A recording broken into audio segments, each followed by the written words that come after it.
Hello guys, welcome to cricket தகவல்கள். India versus England T20 series ஜனவரி 22 start ஆக போகுது. ஸோ 5 T20 தொடரில் இந்திய அணி வந்து களமிறங்க போகிறாங்க. ஸோ இந்த T20 ஸ்குவாடுக்கு இந்திய அணி வந்து ஏற்கனவே அறிவிச்சிருந்த நிலையில் ஸோ இந்த ஃபர்ஸ்ட் T20க்கு எந்த பிளேயிங் லெவலில் யார் யார் இருப்பாங்க அப்படின்றது ஒரு மிகப்பெரிய ஒரு குழுபடியாக இருக்குது. ஏன்னா அந்தளவுக்கு எல்லாருமே செம்மையாக பர்ஃபார்மன்ஸ் கொடுத்துருக்காங்க.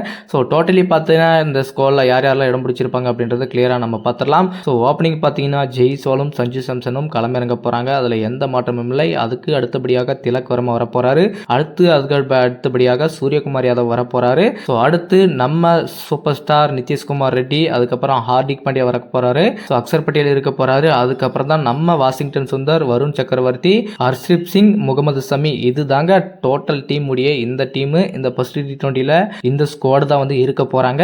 ஸோ இதை வச்சு தான் முதல் T20 போட்டியில கலக்க போறாங்க. அதுல எந்த மாற்றமும் இல்லை. ஸோ இந்த ஸ்குவாட்ல பாத்தீங்கன்னா எந்தெந்த பிளேயர் வந்து வெளியே இருக்காங்கன்னு பாத்தீங்கன்னா நிறைய பேர் வெளியே தான் இருக்காங்க. ஏன்னா நிறைய பேர் இந்த இடத்துல பார்த்தீங்கன்னா ரிங்கு சிங்கே வந்து மிஸ் ஆகிறாருங்க. ஸோ ரிங்கு சிங்கை எந்த இடத்துல எந்த பொசிஷனில் வந்து ஆட வைக்க போகிறாங்க அப்படின்றது தெரியல. ஏன்னா வந்து ரீசெண்டாக அவருடைய பர்ஃபார்மன்ஸ்ன்றது நல்லா தான் இருக்குது. பட் இருந்தாலுமே வந்து இந்திய டீமை பொறுத்த வரைக்கும் அந்த ஸ்குவாடில் வந்து யார் ஃபிட்டாக இருக்காங்களோ அந்த சுச்சுவேஷனுக்கு தகுந்த மாதிரி தான் பிளேயிங் லெவன் வந்து எடுத்துகிட்டு வர போகிறாரு சூரியகுமார் யாதவ் அவர்கள். ஸோ முதல் T20 போட்டியில் இந்த ஸ்குவாட் தான் இருக்க போகிறாங்க அப்படின்றது ஒரு 99% ஒரு கன்ஃபார்மாக இருக்க போகுது. ஸோ அந்த ரிங்கு சிங் இந்த ஸ்குவாடில் வந்து எந்த பிளேஸ்மெண்ட்டில் வந்து இருக்க போகிறாரு அப்படின்றது ஒரு முக்கியமான விஷயமா இருக்கு. கண்டிப்பா அவருக்குன்னு ஒரு பிளேஸ்மெண்ட்டை வந்து சூரியகுமார் யாதவ் அவர்கள் ஒதுக்கியிருப்பாரு. ஸோ அவர் எந்த மாதிரியான பிளான் வச்சிருக்காரு, ஸோ இந்த 22ஆம் தேதி நடக்கக்கூடிய அந்த முதல் T20 போட்டியில் இந்திய அணி எப்படி இருக்க போகுது அப்படின்றதையும் நம்ம பார்க்கலாம். ஸோ அதுக்கு முன்னாடி நிறையவே தீவிரமாக ப்ராக்டிஸ் பண்ணிட்டு இருக்காங்க. ஸோ முக்கியமான நிறைய வீரர்கள் வந்து இந்த ஸ்குவாடில் வந்து இடம் பிடிச்சிருக்காங்க. ஸோ இந்த ஸ்குவாடில் வந்து இந்த வீரர்களுக்கெல்லாம் கரெக்டாக இருக்குமா, அதே மாதிரி இப்போ வந்து இவங்கெல்லாம் இருக்காங்க அப்படின்ற பட்சத்தில் அக்சர் பட்டேல் வந்து உள்ள இருக்காரு, வைஸ் கேப்டனாக வந்து அறிவிச்சிருக்காங்க. ஸோ இந்த ஸ்குவாடில் வந்து இவங்கள இருக்கிறதுனால அக்சர் பட்டேலுக்கு வந்து ஒரு மிகப்பெரிய ஒரு குளறுபடியாக வரதுக்கான வாய்ப்புகளுமா இருக்கா அப்படின்ற மாதிரியும் ஒரு கேள்விகள் இருக்கு.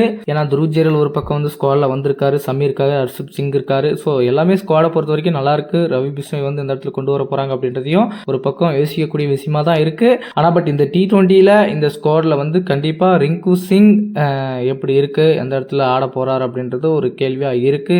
பார்ப்போம் என்ன நடக்க போகுது. இந்த ஸ்குவாடில் வந்து எப்படி அவரை கொண்டு வர போறாரு சூரியகுமார் யாதவ் அவர்கள் அப்படின்றதையும் நம்ம பார்க்கலாம். ஸோ இந்த T20 ஸ்குவாட் தான் வந்து அடுத்து வந்து உலகக்கோப்பைக்கு இதுதான் வந்து போக போகுது அப்படின்ற மாதிரியும் சொல்றாங்க. ஸோ ஹார்திக் பாண்டியா வந்து முழுமையாக அவரை வந்து எல்லா இடத்துல இருந்து தூக்கி இருக்காங்க. ஒரு பிளேயரை மட்டும் தான் வந்து ப்ளே பண்ண போறாரு. ஸோ எந்த பிளான்ல அவங்க இருக்காங்க, எந்த பிளானோட அவங்க போக போறாங்க அப்படின்றது தெரியல. ஸோ நம்ம பார்க்கலாம் அடுத்தடுத்த அப்டேட் வந்து என்ன நடக்க போகுது. ஸோ இந்த T20 சீரீஸை இந்திய அணி எப்படி ஸ்டார்ட் பண்ண போறாங்க, ஸோ வெற்றியோட ஸ்டார்ட் பண்ண போறாங்களா, இந்த ஸ்குவாடை வச்சு என்ன பண்ண போறாங்க, இங்கிலாந்துக்கு டஃப் கொடுப்பாங்களா மாட்டாங்களா அப்படின்றத நம்ம பொறுத்திருந்து பார்க்கலாம். ஸோ அடுத்தடுத்த அப்டேட் வீடியோவில் ஸோ எல்லா விஷயமே நம்ம வந்து அப்டேட்டாக கொடுத்துட்டு வந்துட்டு இருக்கோம். ஸோ அடுத்து என்ன நடக்க போகுது அப்படின்றது நம்ம அடுத்த வீடியோவில் சந்திக்கலாம். Bye, see you guys.